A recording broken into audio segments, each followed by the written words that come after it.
mbokku téléspectateurs yi nga xam ni yéen a jàkkaarloog seen télévision bii di Thiès TV ñu am ci mbégte ak contentement ni ñu koy defee saa su ne ci samedi yi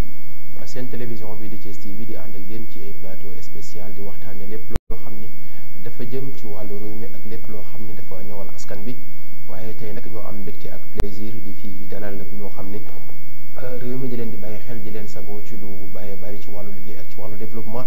di l'association Caridad basée en France ci nga xam ni moom mooy seen président monsieur Ayoba Sow teewal leen ci plateau bi waaye ñu am aussi donc à côté monsieur Tamsir Faye nekk aussi adjoint au chef de service régional chef de service fi nga xam ne aussi mooy action sociale bu nekk ci diwaanu Thiès waaye feggoo tamit ak suñu maman suñu lépp di madame Yacine ñu fas yéene dal ak ñoom ci plateau bi ngir waxtaan ak ñoom xam naa rek bu ko defee damay bàyyi monsieur Sow mu daal di nuyoo ginnaaw bi ñu amee plaisir ak contentement dalal la. asalaamaaleykum dama def lu dul bëgg di leen nuyu monsieur Sylla di nuyu tamit sa invité yi merci. d'accord donc su ko defee aussi xam naa dañuy amaat mbégte bàyyi Tamsir mu daal di nuyoo ak ñu jàkkaarloog ñoom. merci monsieur Sylla salaamaaleykum maa ngi nuyu ñi seetaan di nuyu Yacine ak monsieur Sow voilà. d'accord ci ma bàyyi Yacine mu daal di nuyoontu. merci monsieur Sylla maa ngi leen di nuyu bu baax di leen gërëm si invité bi ngeen ñu invité tey jii seen plateau spécial bi Thiès TV di nuyu Tamsir ñi nga xam ne ñoo fi bokk nekk teew fi association handicapé yi di nuyu tamit monsieur Sam mi nga xam ne ñoo bokk tey plateau bi. ay ci waxtaan waa ngi noonu tey nag suñu waxtaan dina nekk ci ponk yu am solo beneen bi tamit dinañu gën a basé wu ci lépp loo xam ni dafa jëm ci wàllu social ak ndimbal bi nga xam ne donc Sénégal y a pas mal association yoo xam ne ñi ngi fi uniquement di contribuer ci développement réew mi ak nu ñuy accompagner Sénégal waaye tamit dinañ waxtaan ci lépp loo xam ne jëm na ci handicap ndax ku ne xam na ni jamono ji xaw na métti tegateem ba mais teewul nag am na ay doomu réew yoo xamante ni ñi ngi góorgóorlu ngir mën a taxaw ba lépp loo xam ne rek jëm na ci ñoom ngir suñu borom mën koo barkeel tey xam naa monsieur Sow juste rek donc pour résumer rek nga mën ñu présenter l'association Caridad basée en France donc lan moo ko tax a jóg. D'accord monsieur Sylla merci encore damay wax ne Caridad du Gâtinais di ko tax a jóg mooy tout ce qui est dañoo am deux volets il faut savoir que l'association Caridad a deux volets volet local et humanitaire local mooy ci quartier yi nekk France dañuy intervenir mais au niveau international mooy le Sénégal Thiès même ci côté médical bi la ñuy gën a yëngu. am na solo dinañ ci gën a yaatal ndax gis nañ ci taxawaay yu am solo yi ngeen taxaw ak ndimbal yi nga xam ne donc tàmm ngeen ko ci mbas mi waaye fii may ñëwaat léegi rek donc ci Tamsir juste donc xam naa ni nuyoo nga mais ñu bàyyi aussi nga présenté ci jaar-jaar bi uniquement ñi nga xam ne donc ñu ngi jàkkaarloo télévision peut-être nañ comprendre kan mooy Tamsir. waaw encore merci beaucoup monsieur Sylla Tamsir yenn waaye la yoo xam ni xëy na ñu bëri sax du ñàkk ji may salaam nañ ma xàmmee ndax man je suis de Thiès. bu jàngee INEFJA yàlla def mu am chance après le bac au lycée Malick Sy ma am dem à l'étranger après tamit ma fa nekkee ba sama jàng Paris am na chance liggéey fa quelques années jusqu'en 2015 ci laa ñibbi Sénégal di am chance aussi dugg ci administration ci ministère de la santé et de l'action sociale ba actuellement maa ngi nekk adjoint au chef de service régional de l'action sociale à Thiès di ñu yor lépp luy social ci région bi di liggéey ak handicapés yi personnes âgées yi veuves yi enfants déshérités yi ak képp koo xam ne rek da ngaa néew doole te état war la jàppale mais damay leeral tey jii dama ñëw fii en tant que président association handicapé ndax xëy na ñu ngi fi en tant que agent état mais dama ñëw en tant que kuy jiite kuréelu handicapé di défendre seeni droits di wax ci seeni tour di nuyu au passage association bu handicapé de Notto Diobass Fani Fala Casano may seen président maa ngi leen di nuyu di leen bàyyi xel bu baax a baax te xam ni suñu combat lépp paasewul fexe ba suqali handicapé jox ko dignitéem réhabilité ko fexe ba bët bi ñu koy xoole ci réew mi muy changé fexe ba société bi am beneen gis-gis ci handicapé non pas handicapé yi changé mais société bi changé seen nekkin méngoo ak nekkinu koo xam ne dafa am laago. Bon, pour ne pas être très long, loolu daal laa bëggoon a leeral que ni ce n'est pas l'agent de l'État qui parle, mais c'est le responsable associatif mouvement handicapé moom mooy feggoo ak beneen natangoom fas yéene aussi leeral lu bari ci loi bi tënk doxalinu li ñu jagle handicapé ci Sénégal xam naa nañ ci gën a ñëw incha allah ak aussi nan la ñu war a seetoo mbir yi incha allah xam naa nañ ci gën a yaatal quoi. xam naa aussi foofu lay ñëw ci madame Yacine donc xam naa ne jaar-jaar bi xaw na yaatu waaye tey bu ñu doon résumé ci jaar-jaar bi ak jàngat bi nga xam te am ko ci réew mi di jëm ci nga xam te mooy handicapé yi. merci monsieur Sylla sama jaar-jaar si handicapé yi 89 laa nekk membre association des handicapés moteurs bu Thiès ba 2006 ma nekk la présidente du groupement des femmes handicapées motrices 2014 ma nekk la présidente départementale des handicapés moteurs bi ñu demee 2014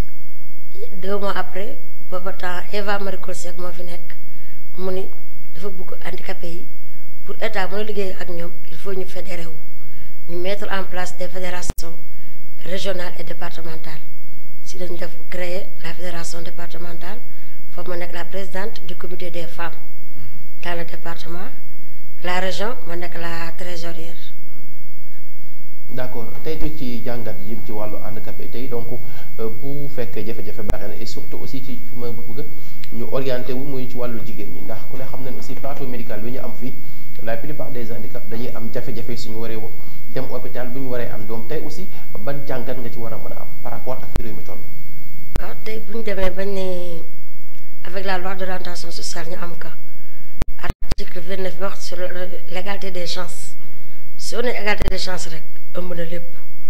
kon tey tollootuñu jamono joo xam ne femme bi dafay dem hôpital mu am manque d'accessibilité parce que boo demee dans les hôpitaux le plateau technique n'est pas adapté aux personnes en situation de handicap particulièrement les femmes en âge de production parce que jigéen mooy ëmb mooy wasin te tey boo xoolee fu mel hôpital régional bu lay opérer si kaw la nekk maternité bi yow handicapé bi yaa ngi nekk en fauteuil roulant femme handicapé bi déjà y a ay risques la parce que yow ñu ngi lay yëkkati si escalier yi avec le fauteuil roulant ki lay pousse mën na barastiku mën mu def faux pas rek yow mën na rouler ak yow nga daanu te boobu da ngay nekk en état de grossesse mu nekk ay risques yu bëri yoo xam te ne les femmes handicapées ñu ngi koy dund te porté nañ si ay plaidoyer avec Amnesty International avec Equitas sur la promotion des droits des personnes handicapées mais boobu léegi à part district moom tene na district tey boo xoolee boo duggsee am na accessibilité mais tey boo soxlawoon médecin bi fu porte boobu amul accessibilité parce que du handicapé bi toujours da ngay dem rek si docteur bi parfois mën nga soxla médecin chef foofu it c'est pas accessible aux personnes handicapées kon ñun suñu problème majeur dëgg accessibilité bi la même service yi dañu doon dañuy voter pour le respect des normes architecturales soo xool jusqu'à présent avec les nouvelles constructions am na yu ko respecté am na xam respecté wuñ ko te par exemple tribunal boo ñëwee le tribunal régional procureur fan la nekk si kaw nga bëgg a gis président tribunal fan la nekk si kaw te kon kooku déjà loolu ñu doon wax pour le respect des normes architecturales si justice lañ ko gënoon a yaakaar parce que quand on dit texte et loi c'est la justice quand on parle de mécanisme c'est la justice kon tey ñoom ñoo war a nekk référence bi. aussi dinañ fi ñëw ci lu yaatu muy lu am solo xam naa tamit monsieur Sow foofu tamit dañ ci bàyyi xel parce que tey quel que soit alpha sa invitation Thiès TV dafa am solo bien vrai que yéen a ngi wàllu social mais juste aussi gis nañu aussi action yi ngeen def mais aussi sur le plan handicap est-ce que tamit am ngeen ci benn projet boo xam ne di ngeen jéem a xool pour ñoom aussi ñu mën a am accès ci yenn yi parce que donc tout récemment gis nañ difficulté nga xam ne ñoom moom la ñuy dund ci jamono ji. effectivement boo gisee aussi bu ñuy wax social comme ni ma waxee médical wax hôpital noonu la ñu xoolee aussi daara yi noonu la ñu xoolee handicapé yi noonu la ñuy jëlee justement ñëpp ñi nga xamante ñu ngi am difficulté donc ñun dañuy constater difficulté dem waxtaan ci daal di ñëw agir effectivement su ma déggee ñoom li ñuy wax c'était pas prévu c'est sûr que Sénégal beaucoup de choses sont à faire et que justement ay association comme ñun ñoo war a def loo xamante ne nii mën nañu apporter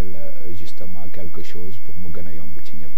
effectivement ñu ngi koy pare parce que ñu ngi indi ay fauteuils roulants et pour ñoom la aussi pour les handicapés ñi nga xam ne mobilité réduite la ñi nga xam ne mënuñu dox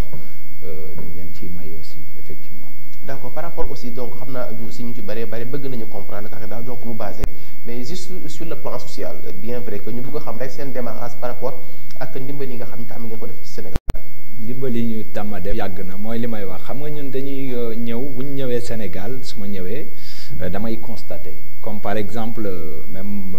peut-être lii rek ngeen gis il y a plus de 10 ans def naa fi déjà alumkaañ ay panneaux de signalisation yoo xamante ne ku xam Thiès entre Thiès xam ne accident yi bari woon na fa loolu on avait fait des panneaux de signalisation pour justement ralentir accident yi fay am pour nit ñi mën a ralentir et noonu lañ demee aussi dugg ci hôpitaux yi comme yi may wax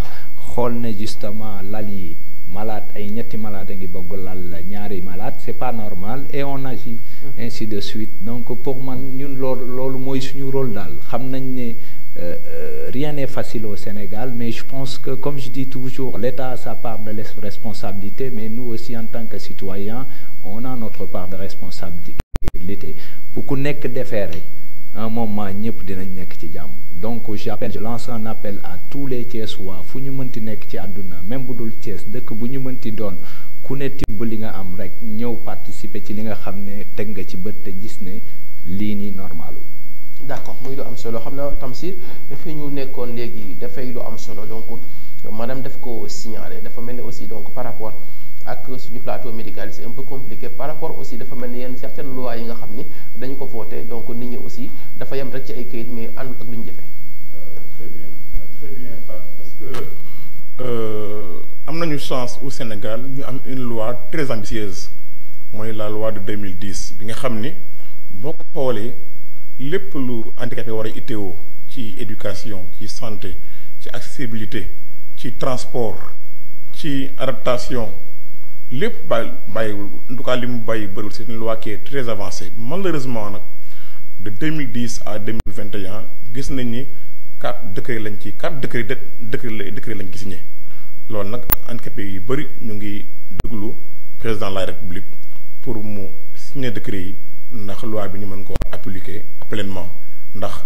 c'est bien d'avoir une loi mais c'est encore mieux de pouvoir la mettre en œuvre te tey jii bu fekkee da ngay wax ak benn autorité souvent xamuñu loi bi kon dafa am un problème de communication autour de la loi donc jar na tey jii ñu fexe ba gën a liggéey ci communication ba képp kuy autorité képp kuy service d'État képp kuy un ministère muy éducation muy santé muy les transports tous les ministères mën a approprier loi bi gën koo xam ndax ñu mën ko mettre en œuvre loolu nag pour nga baal ma rek suñu liggéey ñu en tant que président association handicapé war naa gën a moom mooy ñu wane ñu xamle loi bi fexe ba sénégalais yi la population les autorités les élus locaux les responsables politiques mën ko xam ndax am na ci ñoo xam ni ba léegi xamuñu ko te mbir loo boo ko xamul doo ko mën a utiliser donc président de la République promulgué na loi en 2010 au temps du président Wade président Macky Sall def na acte bu fort muy il a mis en œuvre la carte d'égalité des chances muy acte bu fort fexe ba handicapé yu bëri am bourse waaye nag ñu ngi koy ñaan mu gën a yokk taxawaayam loi bi 50 articles la 4 décrets lañ amagul yeneen décrets yi yu bëri yu instituer le fonds d'appui aux handicapés et la haute autorité te yooyu bu ñu ko promulguer rek bu ñu ko signé rek je pense que dina gën a yëwanal nekk na handicapé yi may profité au passage di wax ni bourse familiale yi xam ne handicapé yi moom lañu am bourse familiale yi bëri na ay problème jusqu'à maintenant bourse familiale yi ñu ko am pour jot ci c'est tout un problème kon maa ngi lancé un appel soit au ministère qui gère la bourse ou bien à la poste nañu fexe ba dimbali nit ñi parce que aussi nit ki c'est bien nga jox ko un droit mais fexe aussi ba mu jot droit bi it am na ci solo ñu bëri ñu ngi jooy ñu nekk dans les villages dañuy ñëw à Thiès pour fayeeku mais duñu fayeeku dañuy bagante ay 4-5 fois duñu fayeeku donc nga am aussi benn 25 000 francs par 3 mois nga jeexal ay paas ci xaalis bi jotoo ko war a bokk bala nga ko jot nga sonn ci loolu tamit day mel ni ndimbal ji day xam am mu des. d'accord kon ñu ngi bàyyi loo xel autorités yi loolu aussi ñu xool nu ñuy corriger le tir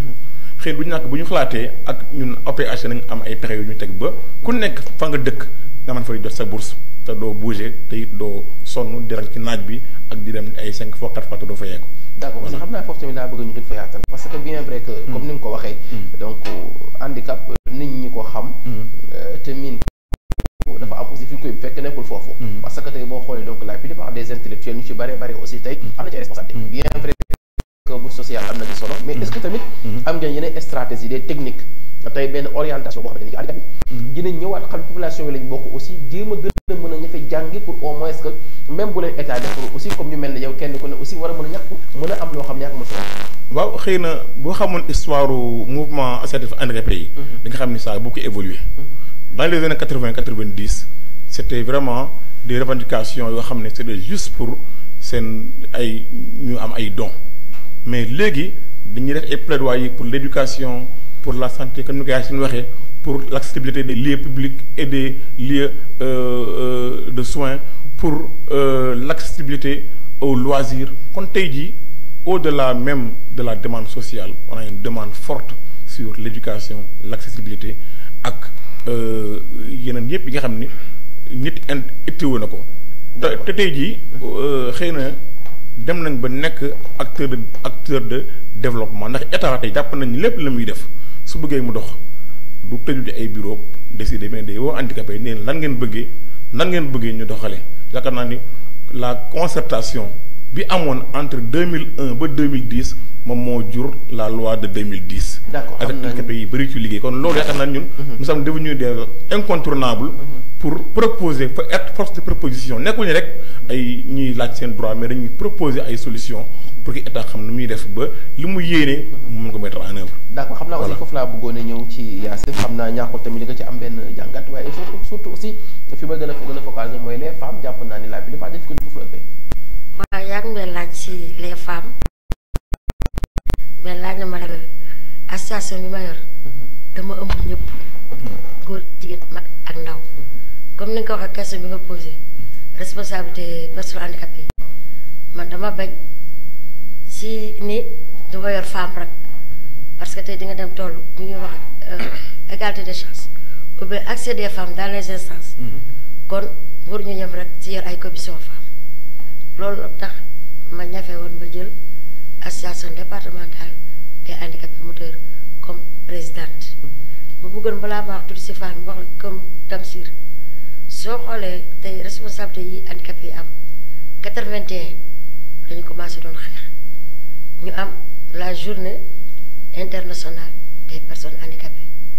2 décennies après si la ñu jox la semaine mondiale des personnes handicapées du 3 au 10 jour 3 décembre dañu ko daan célébrer mais léegi c'est du 3 au 10 Nations Unies ñooy joxe le thème mais tey dem nañu ba xool ne avec l'acte 3 de la décentralisation chaque commune a ses réalités kon ñun par rapport à la réalité des personnes handicapées qui vivent dans leur localité si loolu la ñuy jël xool thème international bi ñu def un sous-thème par rapport aux réalités de ces personnes handicapées ñu jël thème boobu waxtaane ko si commune boobu comme ni ko kii wax tey jii boobu xoolee am nañu 2 concerts à la primature et c'est des femmes muy Assatou Cissé chargée des femmes vulnérables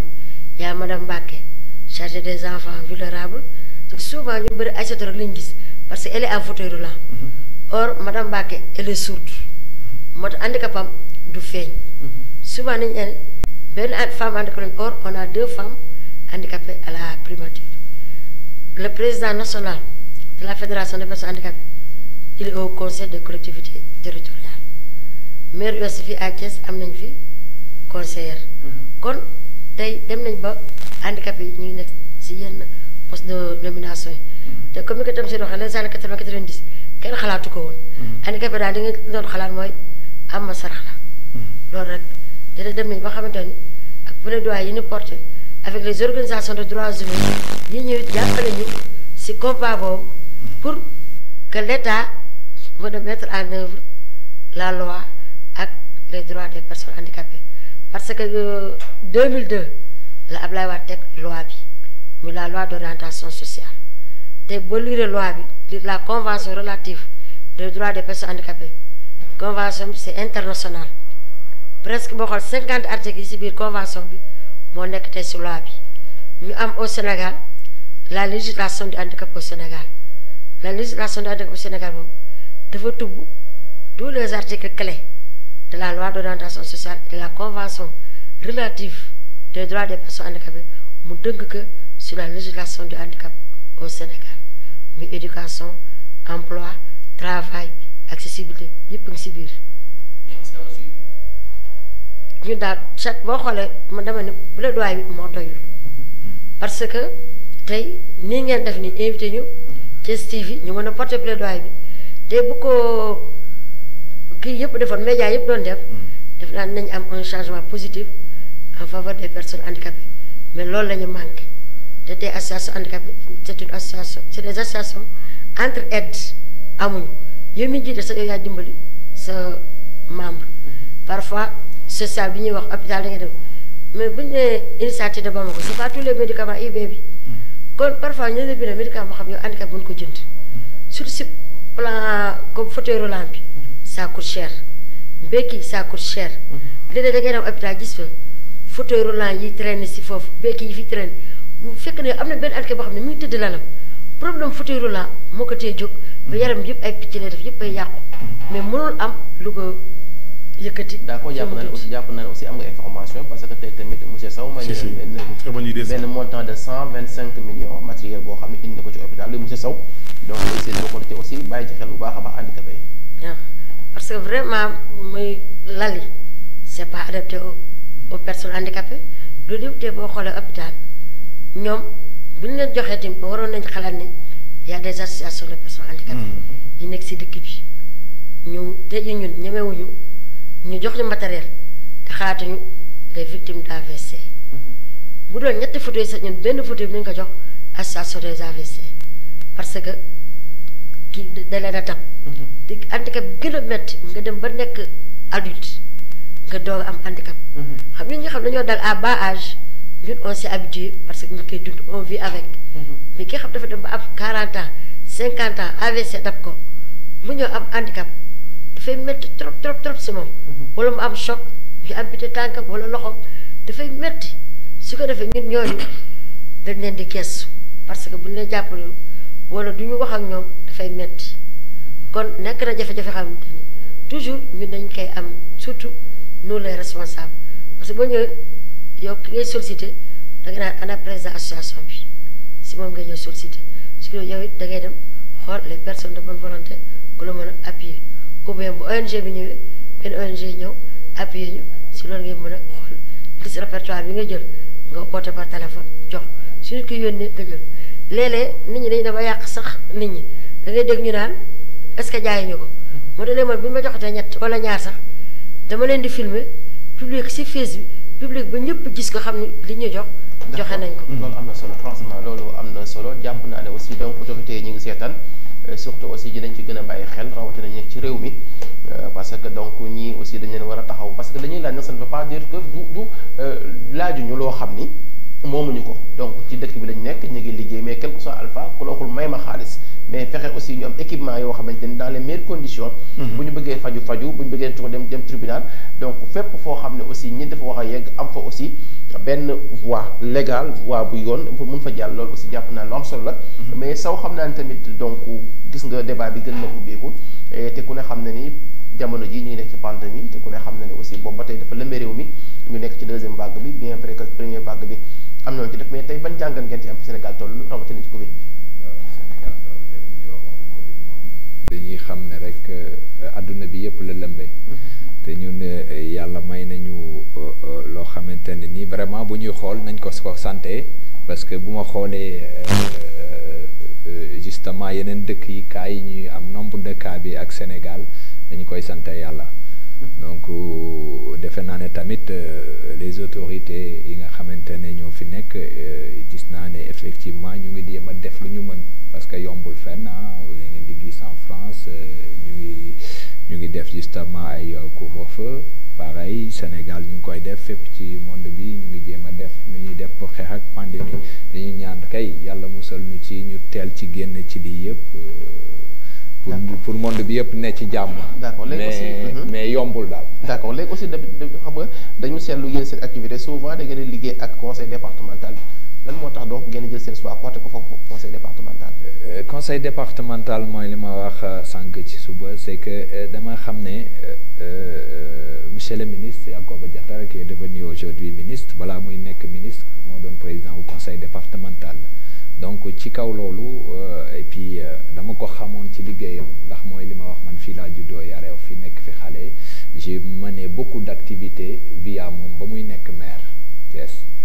donc vous voyez un peu affaire la boo xam ne dafa yàgg et que j'ai vu à cette personne là un engagement boo xamante ne nii il était pragmatique il est là boo ko waxee problème mu citoyen yi da ci doon taxaw donc ma gis ko vraiment moom liggéeykat la ba tey ñu ciy continuer matériel bi pareil li tax ñu ciy liggéey ak moom ba ñu commencé projet ba ma ko ci waxee daf ci rey boppam et puis ma gis ci résultat ne bëgg na te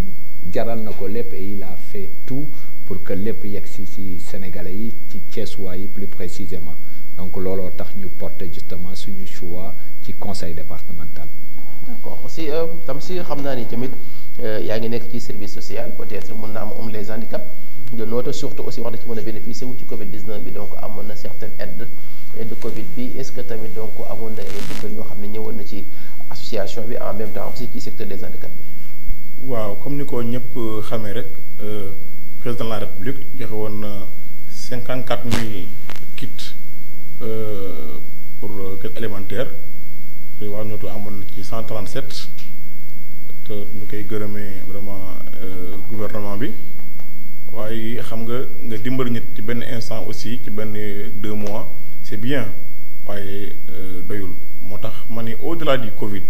parce que xam nga xëy na Covid bi c'est benn instant la lay incha allah day jeex mais li ñu ëppal solo mooy la prise en compte de nos droits au-delà du Covid xam nga comme ni ma ko waxee rek ñun dañuy réclamer un changement de paradigme changement de comportement par rapport à la vision que Sénégalais yi ak état bi am ci handicapé surtout nag maa ngi interpellé comme monsieur Sow mu ngi doon laal côté collectivités locales yi xam nga la loi de 2012 l'acte 3 de la décentralisation dafa instituer des compétences transférées ci yooyu am na action sociale am na éducation am na santé kon yaakaar naa tey lépp lu handicapé soxla ci commune bu mu dëkk le conseil municipal moom mooy le premier concerné pour régler la demande des handicapés kon nañu bàyyiloo xel ñu bàyyiloo xel élus locaux yi ci ne nekkatul jël benn xaalis dimbale ko handicapé pour Tabaski wala pour Korité mais c'est dans leur politique dans leur budget nan la ñuy gérer problème handicapé yi ci seen accès à l'éducation seen accès au travail seen accès à la santé ci seen problème quotidien nan la ñuy def ba ci seen doxalin ñu mën ci suur ki nga xam ni dafa amee laago te état jël ay compétences transféré ko élus locaux yi pour ñu koy doxal yaakaar naa ni bu ñu xooloon tey jii am na un concept qui s'appelle développement local inclusif loolu mooy tout ce que la personne a besoin ci nekkinam léegi élus locaux yi maanaam la proximité avec la politique locale mooy tax ba nit ñi mën a am lu ñu bëgg loolu nag handicapés yi ñu ngi lancer un appel aux conseils municipaux de ce pays-là ñu xam ni on ne gère plus des besoins mais on gère des droits te loolu il faut que ñu changer seen bopp que ni nekk duñ rek di taral loxo pour ñu naan benn ndimbal ci benn instant comme Covid bi nii mais dañu nekk di xaar ci ñoom ñu planifier mettre en œuvre un plan d'action planification nan la ñuy fexe ba ci seen biir politique ñu dugal ci handicapé yi ba chaque année bu ñuy def un budget ñu voté benn ligne daan ni ligne bii kat ñu ngi ko jëgalee handicapé yi pour seen nekkin xale bi war a jàng ki war a faju jigéenu wóorul bi war a dem bi war a fexe ba it dans la construction des édifices de santé wala scolaire loolu lépp mais yi dañ ciy def seen loxo te je pense que mbir boo ko sóoraalee ci sa politique di nga ko gën a bàyyee xel te dina gën a jàppandi kon parfois sax dañuy gis ñoo xam ne c'est des fonds yu ñuy dégager mais comme amul planification amul nañ ko optimiser souvent du am njëriñ te alors que ñu bëri ñu ngi def seen effort ñu ngi def ay effort waaye nañ koy defee moo dul am impact parce que tey jii mën nga génne benn 5 millions ci benn budget nga jox ko handicapé yi mais comme yow planifié woo ko xooloo lan la ci lu mu mën a jur ëllëg yow da nga ko joxe rek séddale xaalis bu mu dem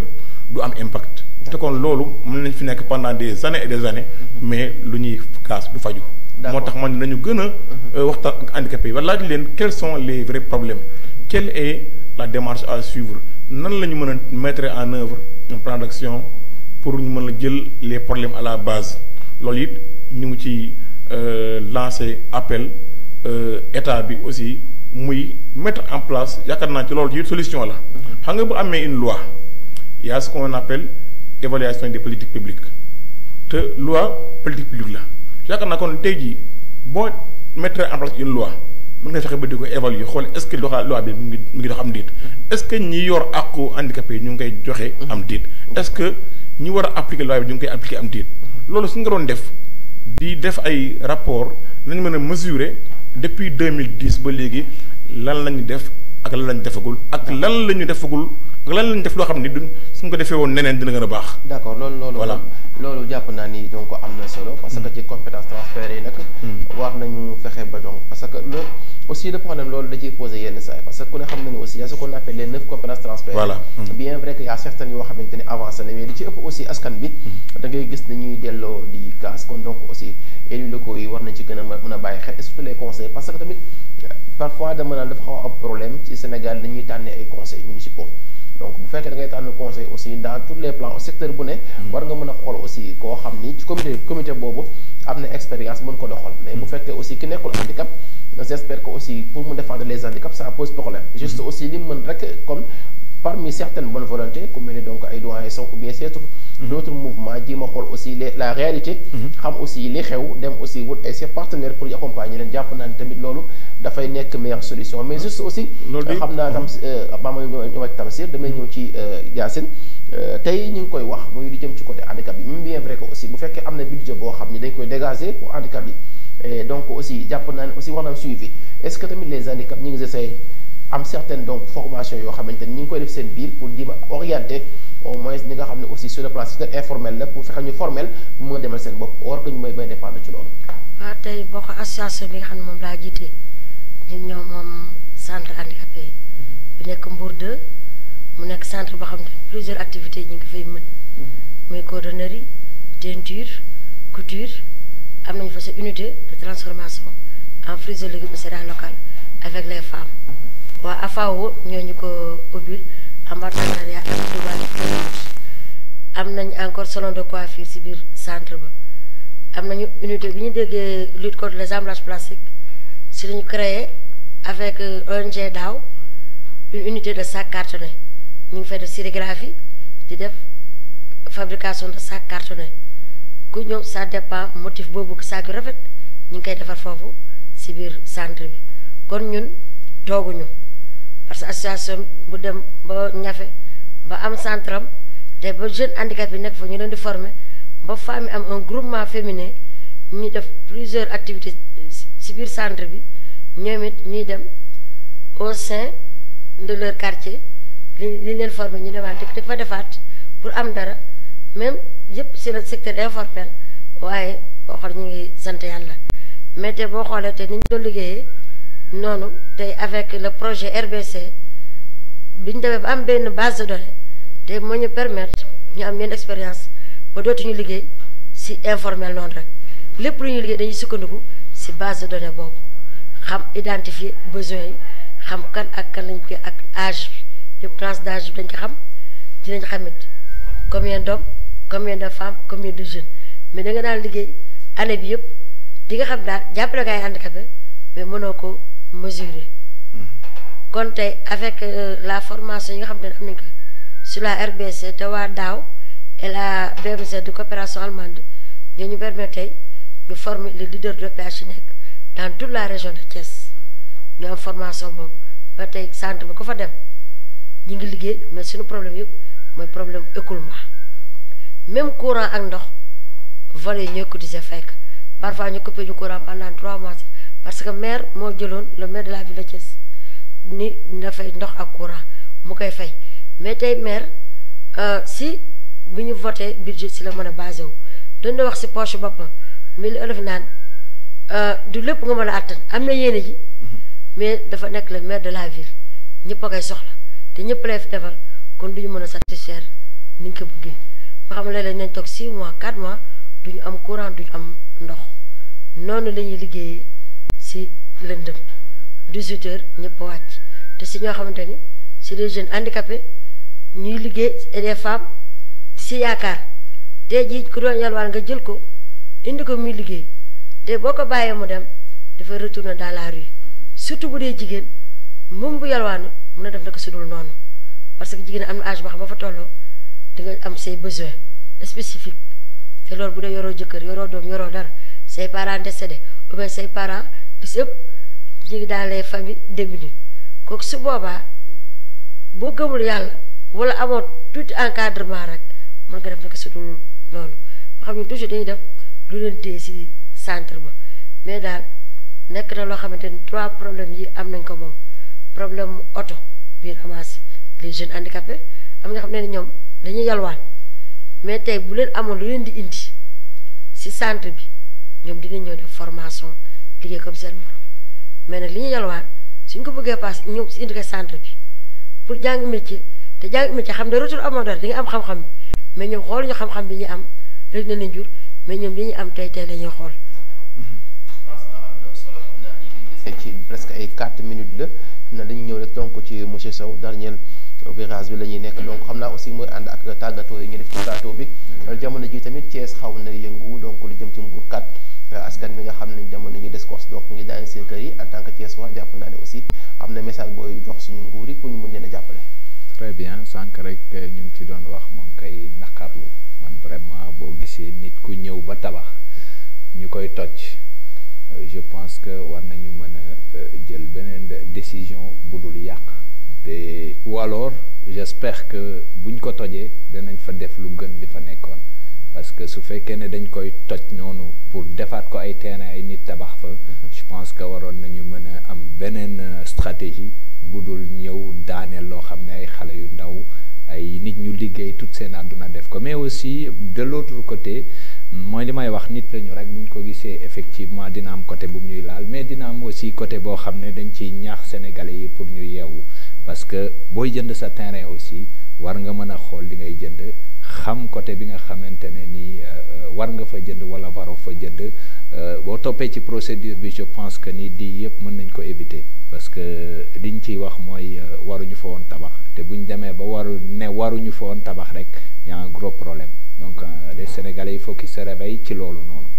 d'accord xam naa tam si su ko defee tamit donc le cas de Mbourkat ak bàyyi la nga tàggatoo waale.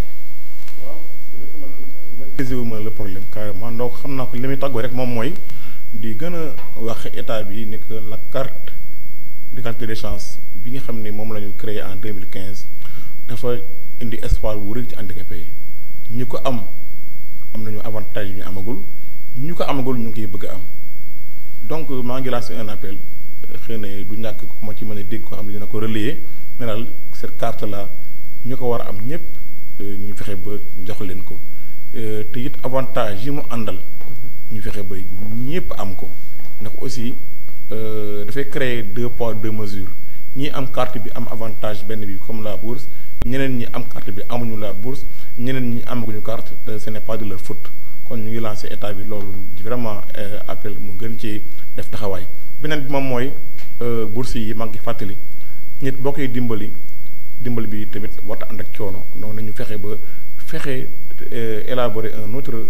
plan de distribution de la bourse mu gën a jege askan wi dans les communes dans les quartiers beneen rek moom mooy la CMU mooy couverture maladie universelle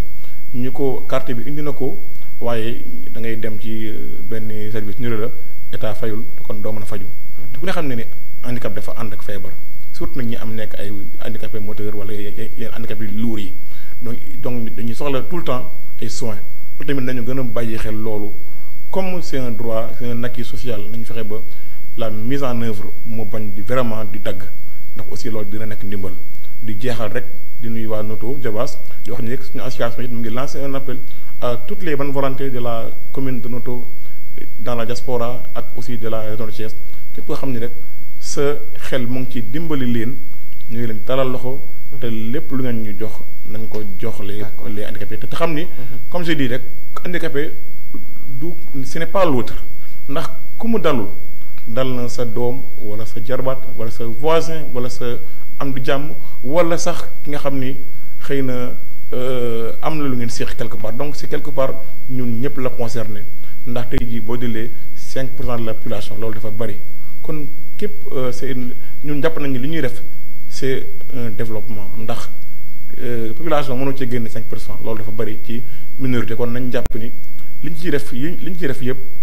luñ ci saafara rek. saafara nañ bëgg bu askan wi. merci beaucoup ayca ñu bàyyi madame Yacine mu tàggatu. waaw li may tàggatoo rek moo di comme ni ko tam si waxee rek soxla nañu la création des agences dans les communes. ou bien même dañu créer des pôles de région te bu amee ay pôles de commune su ko defee poste am fa ay agences mais nga jógee dans les villages ñoo ba poste si handicapé nga rang ba 15 heures ñu ne xaalis bi jeex wala xaalis amul ngay jaabante mu nekk lu métti les mutuelles de santé ñoom it dañoo war a xam te ni santé dafa nekk si compétence transférée volet social am ci biir santé kon handicapé bi même bu si CMU bi bu état fayul war nañu jël personne handicapé bi comme un cas social. mais dañ lay wax ni état fayul mais dañoo li ñu war a xam moo de man mi da wax yow je suis trésorier du CDS. muy comité de développement sanitaire te dafa am benn pourcentage si biir comité de santé boo xam ne c'est pour les cas sociaux kon rubrique boobu mën nañu fa mën a dugal les personnes en situation de handicap ñu ni jël foofu en charge que ñuy wax affaire mutuelle de santé loolu laa am di ko tëjee ak di wax ni di ñaan rek suñu borom jëlee fi Covid bi ba nit ñu mën a delluwaat seen activité si barke Seydina Mohamed. ayca Sow bu fekkee rek may na nga tàggatu. effectivement di leen remercier surtout yow ak Thiès TV comme niñ koy waxee parce que di ngeen def tamit lu rafet la ngeen nekk di jéem a justement gis ay nit ñoo xamante ne ñu ngi def lu baax ci dëkk bi ngeen koy wone defe naa ne wax na ko tout à l'heure ci suñu début intervention ñëpp noonu la ñu waroon def donc du ma def ci di rafetlu invitation bi di leen encourager di leen wax ne vraiment Thiès TV vous avez tous mes encouragements quoi et que félicitations ci liggéey bi ngeen di def. merci beaucoup ñu kontaan bu baax a baax donc di remercier nag ñu nekk ci village yëpp donc actuellement nit ñoom ñëpp ñu ngi bàyyi xel bu baax a baax télévision bi di Thiès TV Kër Mor Ndiaye Kër Simbara ak kër xawma kër Madago lañ koy wax sax village yi dañu xaw a bari donc sama bëgg Saadaaro donc ñun ñëpp aussi ñu remercier leen Tawafal ak village yi nga xam ne ñoom ñu donc ñu ngi bàyyi xel émission bi nga xam ne sax waxtu wi dañu ci ànd ak ñun bu baax a baax mais tamit ni ñu ko waxee rek Lamine image yi doon jàll léegi muy loo xam ne fi Sénégal seen télévision bi di ce matin àndoon na ak Seydou déplacé mu dem lépp loo xam ne xew na fa rek kat nag wax dëgg yàlla ñuy ñaan rek donc autorités yi ñu gën leen a bàyyi xel xam ne ak lu mënte xew même si c'est légal et illégal aussi li ci ce qui est important mooy ñu xam ni c'est la population donc ñoom ñëpp aussi ay doomi réew mi ay doomu Sénégal lañ te kenn ku ne rek yaa ngi nekkoon ci espace boo xam ne fa nga strowoo kon nag ñu mën leen a jàppale rek waxtaan ak ñoom xool lu solution bi gën parce que nag mu ñu nekk ci pandémie nekk ci jamono ju xaw a metti Covid 19 yi xaw a sonal ñëpp kenn ku ne yaa ngi ji ma daw pour loo mën a dundee donc buñ ci bëggee tegaat aussi ñëw daaneel sa kër ba baxal lépp même bien vrai que sax bu fekkee ko ku nekkul ca yoon tamit ñu xool rek nu mu gën a rafetee nu ñu gën a mën a jàppalante xam ne askan mi tamit li ñu soxla moom mooy ndimbal li ñu soxla aussi mooy njiit yu leen di bàyyi xel et tout récemment jamono ji nag ñoom ñi ngi ak le maire Talla Sylla fay ci kër Talla Sylla di waxtaan ak moom di xool nan la ñuy def ba mën a waxtaan waaye rek incha allah lu ci mënti am seen télévision bi di Thiès TV incha allah dina ci ànd ak yéen ci xibaar yi nga xam dina am ci kanam ak Mbaye Babacar bu ko defee lépp loo xam ne xewoon rek ci diwaanu Thiès jàllale ko di am mbégte bu baax a baax plaisir ci Tamsir dalal bi ñu leen dalal ci bu montré parce que nit ku ne rek war nga mën a xam ne donc expérience mooy yóbbu nit fu sori donc aussi madame Yacine xaritu El Hadj Wade nga xam ni moom dañ ko estimé donc ci aussi ci liggéey bu am solo et encore une fois monsieur Sow parce que nag donc dañ koy wax seen télévision bi ñi muy gën di soxla ñoom invité muy ñoo xam ne au moins am nañ benn gëm am benn vision parce que quel que soit alpha aussi la Thiès TV mu ñu gis aussi action bi nga xam ne tey que ñëpp am nañu information bi donc bu xam ni ce n'est pas la première fois nga koy def te aussi li nga koy def ça ne va pas dire que da nga ci soxla pour nit ñi xam ko juste da nga ko def pour contribuer kon c'est normal aussi Thiès ñu présenter leen que y a des jeunes yoo xam ne fi lañ nekkoon en même temps aussi dem ci bitim réew mais malgré tout aussi quel que soit alpha lu ñu mënti am ñu ngi koy indiwaat ci réew mi man aussi xam naa rek cri de cœur bi may def mooy ñii ci lañ gën a jàppale incha allah rek dina jàppale Sénégal waaye jàppale réew mi di remercier bu baax a baax Awa ak sëy yi nga xam ne tey ñu ñoo nekkoon ci caméra bi Lamine ci réseau bi incha allah ci kanam tuuti di ànd ak xibaar ak Mbaye Babacar jërë ngeen jëf